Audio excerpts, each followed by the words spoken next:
ஸ்டைலில் ஆப்பம் பார்க்கலாமா? இதுக்கு பார்த்திங்கன்னா 2 டம்ளர் பச்சரிசி, 1/2 டம்ளர் உளுந்து, கொஞ்சோண்டு வெந்தயம் போட்டு முதல் நாளே ஊற வச்சு அரைச்சி வச்சுட்டேன்.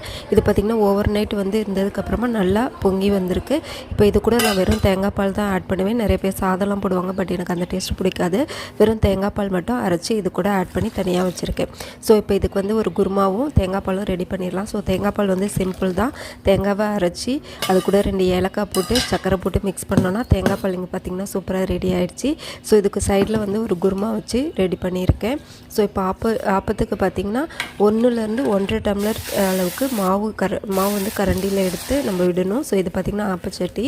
ஸோ இதில் நான் 1.5 கரண்டி அளவுக்கு மாவு போட்டிருக்கேன். எடுத்துகிட்டு இதை நம்ம சுற்றி ஒரு சுற்றோன்னா இந்த மாதிரி ஃப்ளார் டைப்பு, அப்படி இல்லாட்டினா பவுல் மாதிரி உங்களுக்கு ஃபார்ம் ஆகும். ஸோ இது மீடியம் ஃப்ளேமில் வைக்கணும். ஹை ஃப்ளேமில் வச்சிங்கன்னா அடியில் கருகிரும், அப்படி இல்லாட்டி வேகாது. மீடியம் ஃப்ளேமில் வச்சு ஒரு 5 to 10 மினிட்ஸ் கழித்து ஓரத்தில் அப்படியே எடுத்து விட்டிங்கன்னா சூப்பரான ஆப்பம் ரெடி ஆகிடும்.